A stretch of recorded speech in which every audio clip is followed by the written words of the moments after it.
Hi guys, hang on a minute. That's a bit better. Thought I'd change up my style a little bit.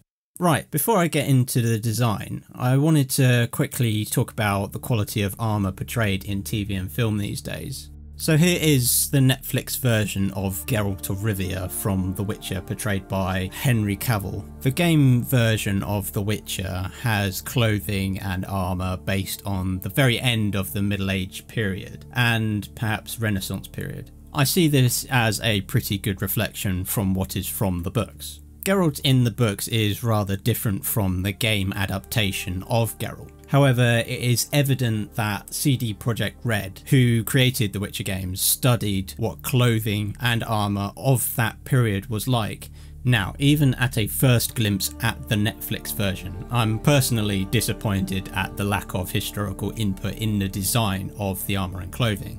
This happens so much in TV and film, and I get really frustrated that apparently black leather and muddy faces is the way to go in anything historical. I speak for most people into history here. It is not a good look.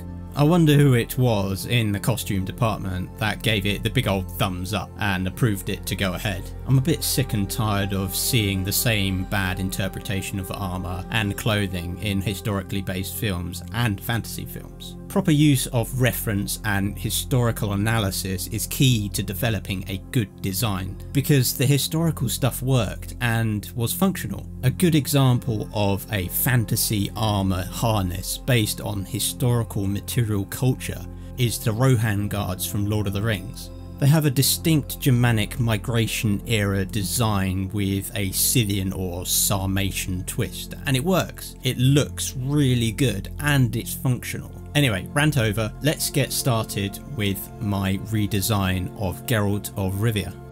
Okay, so with this redrawing, I wanted to demonstrate different variations of what studded armour could look like.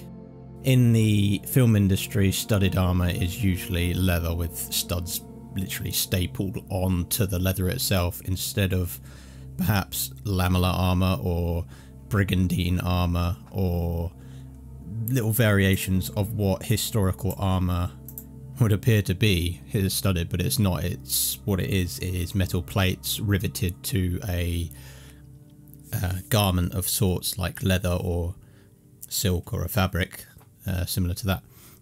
So what I'm done here is literally trace over the top just to get a basis of the character Geralt, played by Henry Cavill.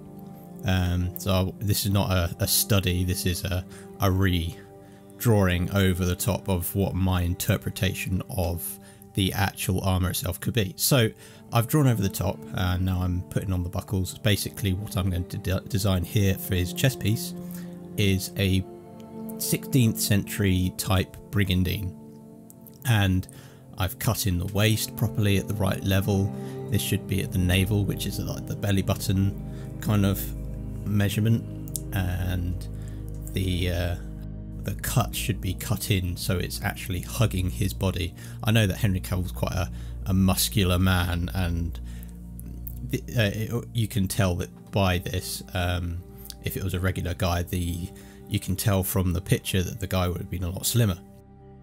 Also, the pauldrons, which is a big thing that you can see in the game version of Geralt of Rivia. His pauldrons are quite big, but what I wanted to do here is, yes, make them big, but make them fit the body instead of hanging over or being too big. So what I looked at was a 15th century version of a brigandine. Now what I'm doing here is filling in all the lines, all the metal plates that would construct this brigandine together. They're all overlapping plates. Also on his forearms, the vambraces, I've also decided to go for boiled leather and almost studded, riveted metal plates underneath that will be riveted over the top. And for his gauntlets, I'm going for like splint type cuffs with a typical 14th century type hourglass gauntlet. Now I'm doing all the amounts of rivets that gone into this 16th century brigandine. I'm basically going back and forth from different centuries here because it is a fantasy army, and I am taking parts of historical aspects just to create its own version and its own kind of flavour. Still going through all these rivets. There's so many of them, and to be honest, it would have been a very flexible armour compared to what you might see in the TV version or in the trailers that I've seen. It probably, how thick the leather is and all that kind of stuff, it doesn't seem to be a quite flexible armour, whereas these small plates will allow a lot of movement and actually hug the body. So yes, I did consider copy and pasting all these rivets, but in the end it was actually quicker to do them all by hand.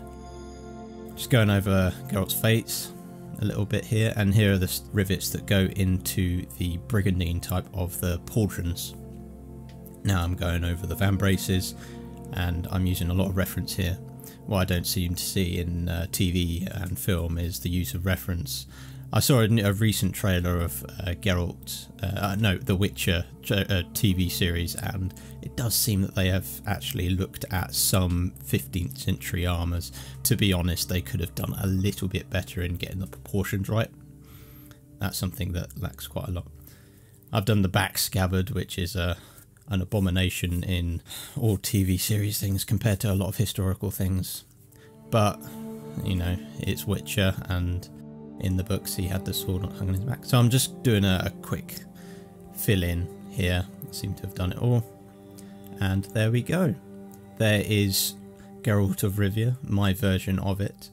And what I'm going to do is basically scroll up and down just so you can see a little bit closer on what the actual line work is like. It is quite rough, but I wanted for an overall picture of Geralt of Rivia from a bit more of a historical point of view. So yes, right, I hope you enjoyed this, and I shall catch you in the next video.